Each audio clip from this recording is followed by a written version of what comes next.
Ballistic Adventures. What's up, people? All right, I wanted to talk about the Judd Creek trip.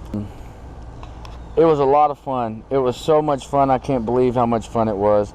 I didn't catch any fish though, not a single fish. I didn't even really have a bite.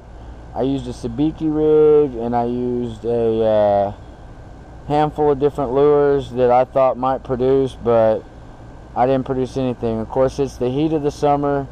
It was like late morning type situation, so the fish probably weren't really even biting for anyone, let alone me, especially where I was at.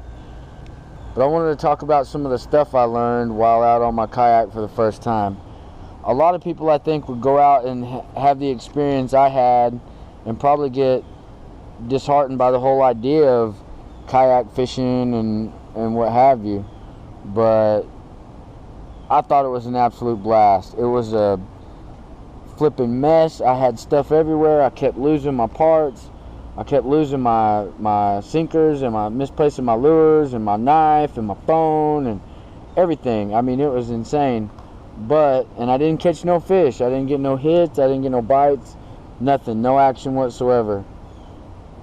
So it's a mangled up, moshed up mess of nothingness, basically. But it was so much fun that I can't wait to go do it again.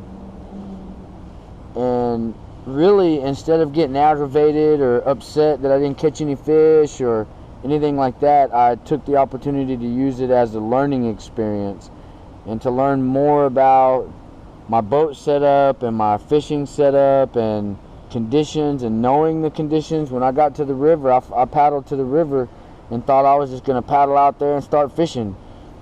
I paddled up to the river and got there and got scared. Honestly, was fearful.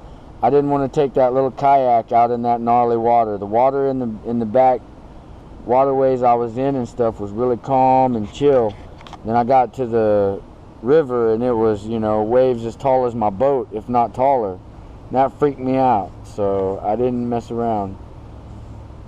But it made me aware of a lot. I learned a lot. I've got some ideas for things that I know I have to do, like the anchor trolley and some pontoons and a better seat and stuff like this.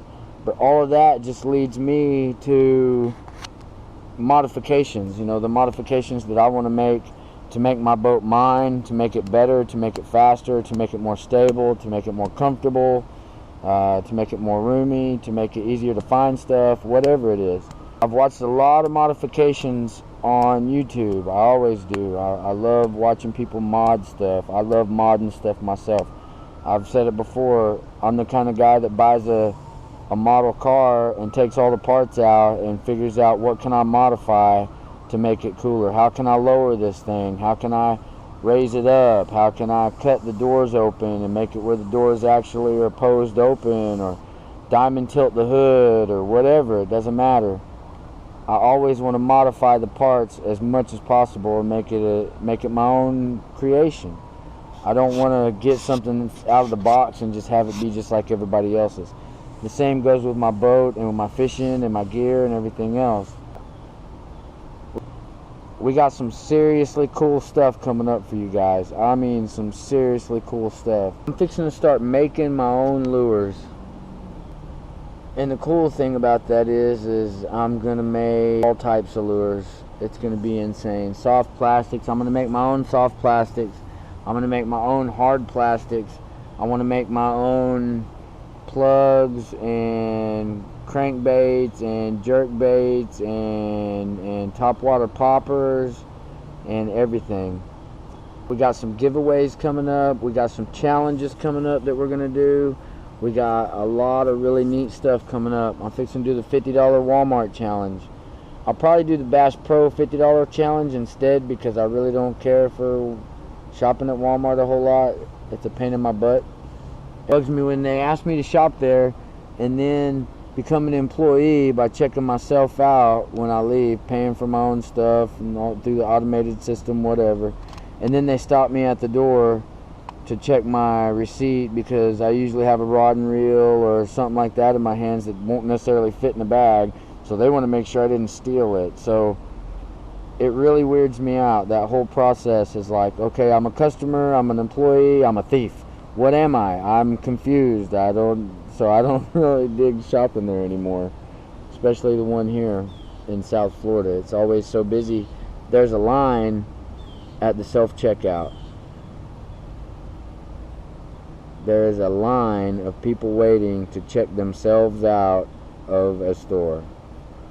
What in the world? Anyway, I ain't trying to get on a soapbox. Yeah, look forward to some really neat stuff, people. Yeah, you're going to be blown away. It's going to be really cool. Till next time.